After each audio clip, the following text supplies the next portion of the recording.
And closing out today's show, we have a guest joining us. He's been on the show many times over the last couple weeks. And after I just went over each region briefly, I thought I wanted to bring this guy on to give a little bit of a recap from both of our perspectives and answer a couple of main questions that a lot of people are coming away after this first round of the tournament with. So I welcome my guy, Chad Boyles, back onto the show. Chad, how are we doing today?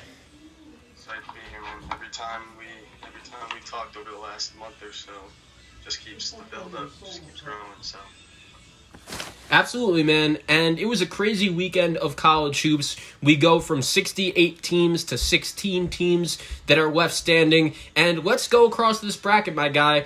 Of all the basketball that you watched for this past weekend, what was the main thing that stood out to you? What is your main takeaway from this first weekend? Well, I would say the upsets for one, and obviously they're things we love to see, but it's not just the quantity of the upsets, but it's the quality of the teams that we watch. You know, how good teams like Oral Roberts have played, and how good North Texas played against Purdue, and how these teams performed when, you know, we knew the door was open a little bit. And other than that, just analyzing how the dominant teams and maybe the teams that most people expected to do well have played, and then teams like representing the Pac-12 and that kind of thing, and how well those teams have played. So really, I mean, there's been so many things to look at, and that's been the beauty of this tournament.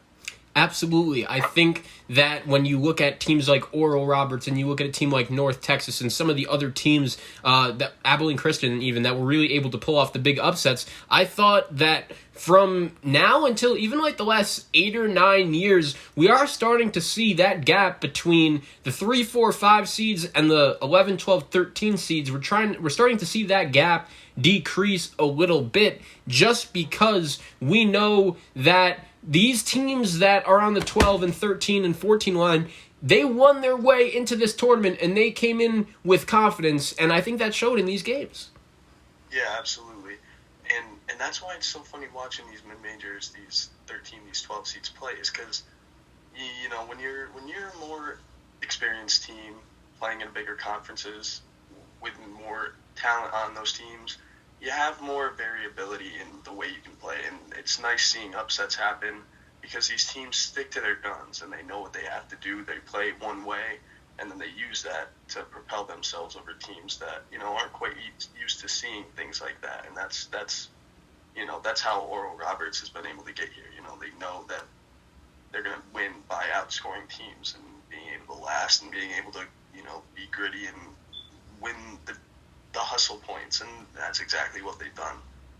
Yeah, dude, definitely. I think another reason why, when we look at the question of why are all of these upsets happening, I'm sure you saw the stat that the average number seed of this year's Sweet 16 is the highest it's ever been. And I think that the reason for that, it has to do with a lot of things. Number one, you know, dude, when we're in a normal season and the NCAA tournament, these regionals and these finals, they're in these big cities. You know, you've been to the one in Syracuse. I remember you telling me, like, that's an event for these players. And usually they have other things to do than basketball. On off days, they'll go to the beach if they're in California. They'll go shopping. You know, they'll go to the Syracuse Mall. They'll do whatever. But this year, obviously, they can't do that. They are in this bubble where it's all basketball all the time. And I think that Texas, for example, that game against Abilene Christian, it didn't tip off until Saturday at 9:57. It was the last game that tipped off. So they were waiting in their hotel room all of the first 2 days watching Oral Roberts beat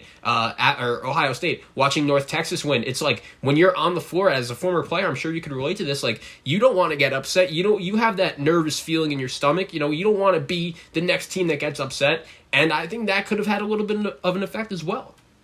Absolutely. And, you know, I've had a lot of different people, like, ask me but also tell me that, you know, the structure of this year's tournament, COVID related or not, is pretty cool that they're all playing in one location and, you know, are given the same parameters to kind of do their own thing. And I agree. I think it's an awesome setup. Like, you know, obviously COVID's not an awesome thing, but I like it. And, you know, maybe not for them to be cooped up in their rooms, but that they're all given the same opportunity. And exactly what you said, you know, there's a pressure on being a high seed, and ever since Virginia lost, even being a higher seed.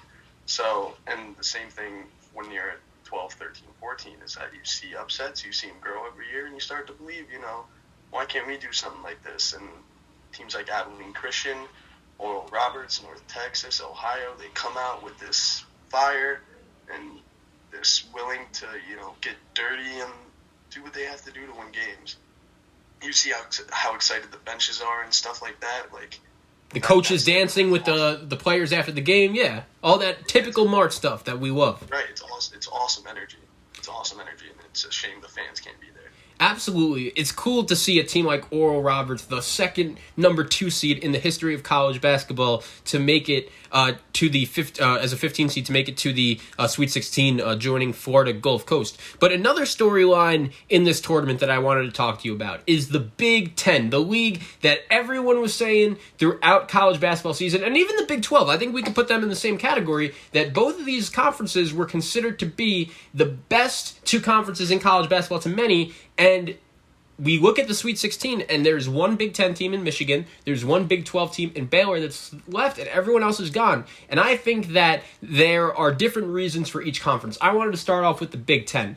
It hit me that there's a reason why the Big Ten hasn't won a national championship in basketball since Michigan State did in 2000 with Mateen Cleaves. It's a long time ago, over 20 years ago now. And I think that even though we watch this league year in and year out and we say it's so tough, all of these guys are so experienced, if we look at this a little closer, I think it's been proven that we need dudes to win the tournament. You need some NBA players to win in this tournament. Even if you look at Virginia, the last national champion, everyone thinks of Virginia as this slow, boring team. But keep in mind, I think the reason why they won that chip, they had 3 NBA players on that team, Hunter, Jerome, and Guy. And I think when we look at the Big Ten, like, how many NBA players does Purdue have in the league? I know Carson Edwards is a star, but, like, he's not really getting minutes for the Celtics. You look at how many guys from Wisconsin are having successful careers in the league. I'm just saying, I think that the Big Ten proved this weekend they're a little bit overrated. And when we saw Iowa just get demolished by Oregon, it was clear early in that game that Oregon had the better athletes. They were faster, stronger, better. You look at Loyola Chicago, they controlled that game against Illinois from start to finish. Oral Roberts had 2 pros on their team,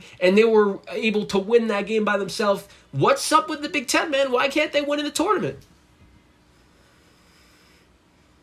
The Big Ten has such a distinctive style of play, playing each other and stuff like that. When you play teams like Oregon State and you play teams like Oregon and you play teams that just, are willing to, this is what we have to do to get them to play poorly. And it's like these teams, Iowa, for example, built around Luka Garza, and it was almost like Oregon was like, yeah, we know that's going to happen. And we'll let him have his. Right, and this is what we're going to do to beat you. And they just they outworked Iowa start to finish in that game. And not, like I was saying, like, Luka Garza is a given, he's a beast, but they knew that, and they addressed it, and they kind of made Iowa work around it, and they couldn't. And, you look at teams like Oklahoma State, built around one guy, they shot terribly in that game, and he did most of it, and that's okay. And Oregon State said, okay, we're going to live with that. You look at Kansas and the same thing, a Big 12 team, not Big 10, but, same category in terms of your conference prowess, and it was the same thing. And these teams are willing to disrupt you and get in your face and make you play uncomfortable basketball. And when the talent is lacking, like you're saying, not that the talent is lacking, but, when you are kind of like missing that guy or those guys or a group of guys, and it can really just force you to look at options that you don't necessarily have. Absolutely, and I think that when we go back to the Big Ten, like, what one of these teams' losses surprises you most? Because I actually had Oregon beating Iowa. I never trusted a Fran McCaffrey team. I mean, let's talk about Illinois, dude. That's the one we have to talk about, because that game was crazy. First of all, here's a question. Was Loyola Chicago underseeded, in your opinion? And if you are an Illinois fan, would you be feeling like kind of screwed by the NCAA? Because I'll say this, in my bracketology on the day of Selection Sunday, I had Loyola as a 7 seed. And I understand that when you look at their resume, they didn't really have a great win. Their best win was against Drake without their two best players. But at the same time, like, that team was ranked top 10 in KenPom for a reason. And I think they should have been like a 6 or 7 seed. But Illinois just got a bad draw. And if they were good enough to win a national championship, like a lot of people were saying they were, then you just got to find a way to win that game. And I think that's another example of, okay, it's Illinois' players against Loyola Chicago's players. What do they have in common? Really, besides Ayo DeSumo and maybe Kofi, like, not a lot of those guys are going to be playing in the NBA. So Porter Moser just said, okay, I'll out-coach Brad Underwood, and that's why we're going to win this game. And Loyola was the better team from start to finish. Yeah, and that's exactly what happened. And they were the better team from start to finish and didn't really let Illinois get comfortable once. And they played to their strengths, and that's the cool thing. That when you play other Big Ten schools, there's so much willingness to defer to this guy because we play in the Big Ten and we'll do this. But these lower seeded teams, Krutwig's our guy.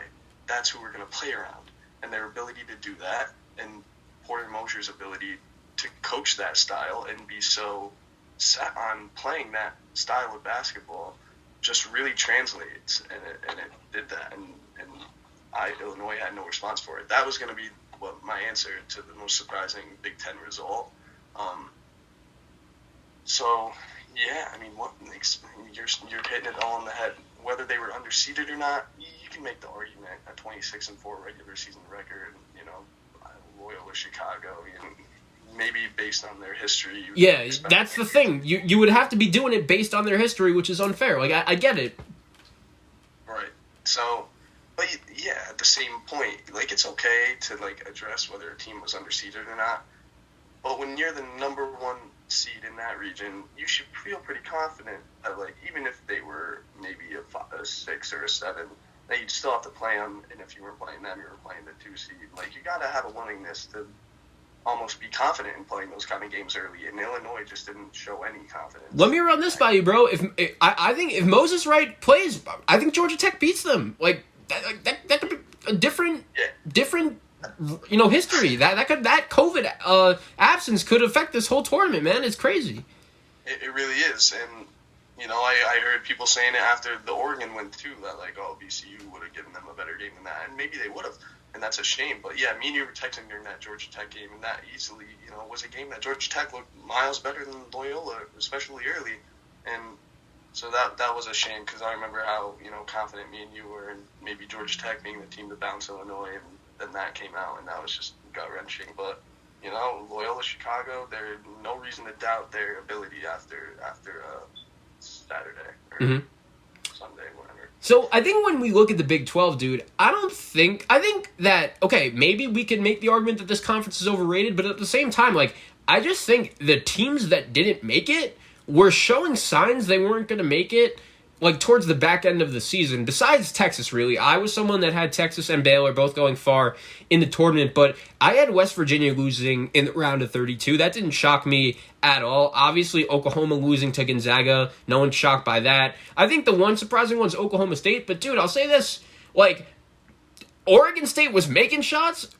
Oklahoma State wasn't. Like, that was the difference in that game. And we're going to get into the Pac-12 in a little bit and just how crazy that league must be feeling right now. But what's your thoughts on the Big 12? I just think that when we look at teams like Kansas and West Virginia, Texas, that's obviously a huge disappointment. I still don't know how they lost that game, considering it's not like Abilene Christian even played that well. But at the same time, I still think Baylor is really good. I still think they're my pick to win the national championship. Michigan, we'll see if they could carry the Big Ten's load by themselves. But what's your take on the Big 12, and how do you compare their struggles to the Big Ten? It's very similar. And if you look at the Big 12 losses, and especially the big ones, I mean, what's the similarity between the way Oklahoma State and Kansas played is they both shot like crap. And, you can't go 18 for 60 and expect to win ball games. And that's the cool thing about teams like Oregon State and USC is that maybe they're not similar in size, but the things that they can throw at you, and like Oregon State wants to do this, and USC's almost content doing the opposite and being able to switch it up and play effective styles of basketball that teams like Kansas and Oklahoma State aren't used to seeing. So those were two really like mind-blowing wins for me. I picked USC to beat Kansas, but to dominate them like that was crazy. And then Oregon State, I would always take Cade Cunningham, the better player, and that was another aspect of that. Like, yeah, we know this guy is the number one pick in the draft, so let's really zero in on where we're going to win this game instead of rather where we're going to lose it. Absolutely. Yeah. That really good results for the Pac-12. Yeah, let's get into the Pac-12. That's a good segue. The Pac-12, the Conference of Champions, they are making some headlines because they have 4 of the 5 teams in that league that made the tournament are in the Sweet 16, and the one team that did in Colorado, they won a tournament game and ended up losing in the round of 32 to Florida State. So when we look at the Pac-12, Chad, let me throw this question on the table. Over the last couple of years, I think we could all agree the Pac-12 hasn't been great, but this year and this year only, do you think the Pac-12 was just significantly underrated in the fact that their history wasn't great, the fact that we didn't have a non-conference normal slate, and also the fact that when you look at the Pac-12, they play at 10:30 at night, not a lot of people are going to stay up watching, but when you look at that league, how surprised are you by its success? Yeah, and I am surprised, but due to those reasons, and correct me if I'm wrong, and I might be, but the Pac-12 didn't have any games canceled due to COVID this year, I don't think. I think that was the one league that didn't have to forfeit any games, which is worth noting that these teams are getting reps up and playing each other, and evidently, there's a lot of talent in that conference, and there always is, and they might always be underseeded. Maybe Bill Walton has been right on this years about their success. So I am surprised, but I'm also not, because I watch games like Oregon beat Iowa, and I'm like, wow, this Oregon it's not team close. is really good and really athletic. And same thing with USC, who on the other turn was like, this team actually has more than Evan Mobley. Like, these guys are pretty good. And it's things like that, and that a lot of people, out east especially, miss because they're up so late, and I'll fall victim to that at times. Usually I won't be watching a Pac-12 game unless a stud is playing or unless it's a high-profile matchup, but that's fair, and I love to see success like that because, it's like, all right, this is what we have to offer, and you all are missing it. And here's the crazy thing, dude. Arizona, it's not like they're in this. It's not like they're carrying it. Cal is a good job. They haven't been good in years. Stanford was a team that was supposed to make the tournament this year. Unfortunately, they didn't get there, but it's cool to see teams like Colorado and USC that hasn't really been good. Oregon State as well, first Sweet 16 since 1982 for the Beavers. Let's talk a little UCLA, dude. This is another team that I've been impressed with, and Mick Cronin, he was actually another guy in a similar boat to Bill Walton when it came to the Pac-12, and he has said it in really every interview he's done over the past couple of years. He said, look, when I was the head coach of Cincinnati, everyone was saying it, the Pac-12 was soft, it wasn't a good league, but when he got to UCLA, he realized how much talent there was in that league, and I agree with you 100% when you said that it was pretty evident right off the bat that Oregon was bigger, faster, stronger than Iowa, and I think the same thing could be said about USC when they played Kansas. And I think for the first time in a while, when we look at how many good UCLA players there are in the NBA, when we look at how many good Oregon players they are all of a sudden in the NBA, Dana Altman, given his coaching history, oh, by the way, Andy Enfield, he sent some pros to the league as well. So I think that the Pac-12, this is the best thing that could have happened to them. Going back to UCLA, though, dude, what are your thoughts on the Bruins? Because I've been really impressed with them. We spoke, I believe it was the last time we recorded about Chris Smith and how devastating that injury was, and all of a sudden the Bruins are in the Sweet 16. I understand they caught a bit of a break in avoiding Texas, beating Abilene Christian, who couldn't even score in that game. But when I watch Johnny Juzang, when I watch Tiger Campbell right now, when I watch Jules Bernard right now, those 3 guys are playing at an elite level, and I am looking forward to see the Bruins play Alabama. I think they have a shot in that game. Yeah, I do too, and that was a game I watched closely, the BYU and the Michigan State one, and their style of play is so funny because they're not very deep, and they play their star guys, and they rely on those guys.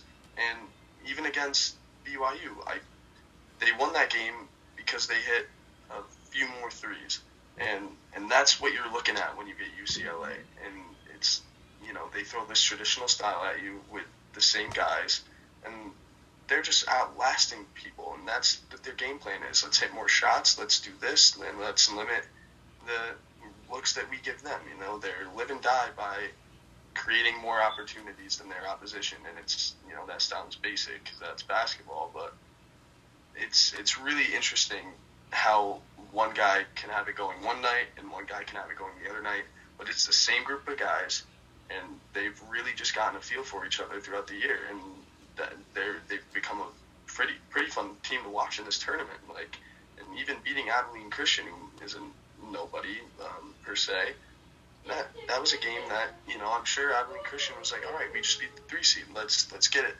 and UCLA just didn't give them a chance, and that's what you like to see. And I think Alabama and will have their hands full for sure.